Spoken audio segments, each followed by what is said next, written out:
Hi everyone, and welcome to today's topic, which is all about one of my favourite supplements or foods, depends on which way you look at it, and that is sulforaphane. So sulforaphane is a natural chemical. It's found in specific plants from the brassica family. So that's your broccoli, cabbage, cauliflower, kale, Brussels sprouts. And over the last few years, there's been a bit of a buzz about it. It's not a new kid on the block exactly, but there's some really interesting research coming out about its possible health benefits. So what is it? Well, it's a compound that is rich in sulfur. Sulfur is that kind of the smell that you get from eggs, or, that volcano type smell. It's really good for us. So like most things in our body or in our food, when we eat it, it's inactive. So when it comes to sulforaphane, the inactive chemical is called glucorophanin. And when it comes in contact with an enzyme called myrosinase, then it becomes active. So the only way for the enzyme and the inactive form of sulforaphane to come together is when a plant is damaged, because most of the beneficial compounds that come from foods that we benefit from are as a result of the plant getting damaged, and then it produces specific chemicals in order to protect themselves from further damage. So why do we need to know this? Because if you're getting sulforaphane from your vegetables, then they need to be chopped up or cut or squished in order for the plant to release the myrosinase, the enzyme, so that it can activate sulforaphane.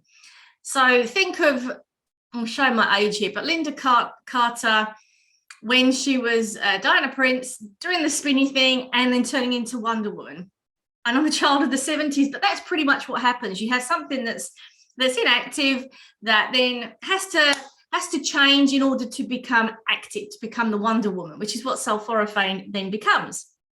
So there's been a lot of studies done in labs on tissues and cells and on animals. So the research on actual human beings is quite limited, but it's growing. And lab studies can be really helpful because they can show us the mechanism of action, what happens, why it works the way it does. So it doesn't necessarily mean that those mechanisms are going to work in the real world, because there are lots of other things that can actually influence or prevent those actions, but it's a really good start.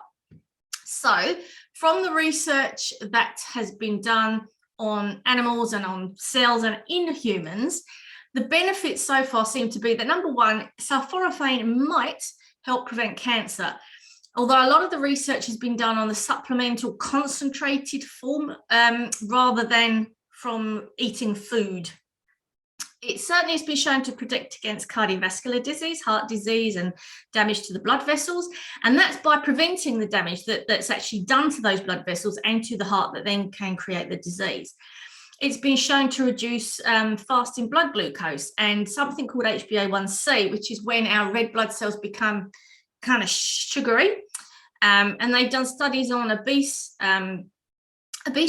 people that have type 2 diabetes, and it's been shown to actually help suppress glucose production in the liver, might actually be able to reduce liver disease as a result of having too much blood sugar and also having diabetes type 2. So some really interesting research coming out about that. Another study showed that it can actually decrease the damage from oxidation and inflammation in the kidneys and blood vessels, and therefore could actually reduce blood pressure. And that was done on rats, but again, they do these studies and then they take those studies and look at whether this works in humans. There's also some promising research on autism and brain injury recovery too, although that's also been done on rats rather than humans. And one of the reasons I love it is because of its benefits to gut health and also hormonal health. So it's been shown to reduce the damage to the gut lining. It's been shown to help balance out our gut bacteria and also improve the motility, the movement of the food through our gut.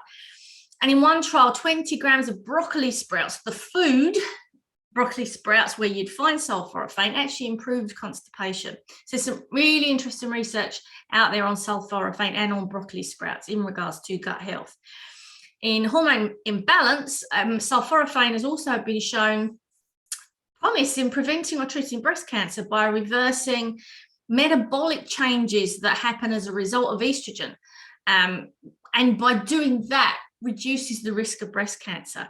There's also been some studies done on sulforaphane and even looking at broccoli as a food that shows that it can actually help with the metabolism and the breakdown of estrogen, because sometimes estrogen can be broken down and depending on how it's broken down can then mean that there's more estrogen in the body, or specific types of estrogen can cause problems. So it actually helps with the balance so that you end up with less dangerous forms of estrogen in the body, which can then prevent estrogen-driven diseases and conditions.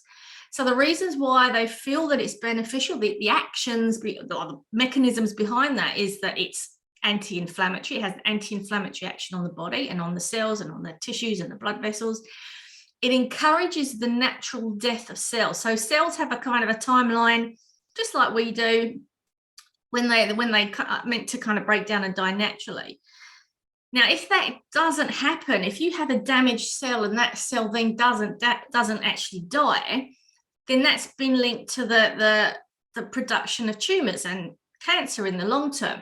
So sulforaphane actually helps to make sure that cells die when they're meant to, and those damaged cells don't then replicate and become tumors. It's also really important in liver detoxification.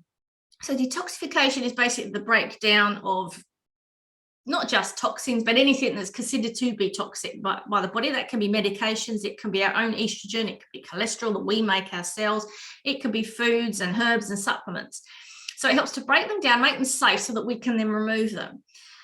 And sulforaphane has been shown to help in lots of the different ways that it's like a pathway that goes on in the liver when they're doing this detoxification process. And it can actually help with all of these different pathways within the liver.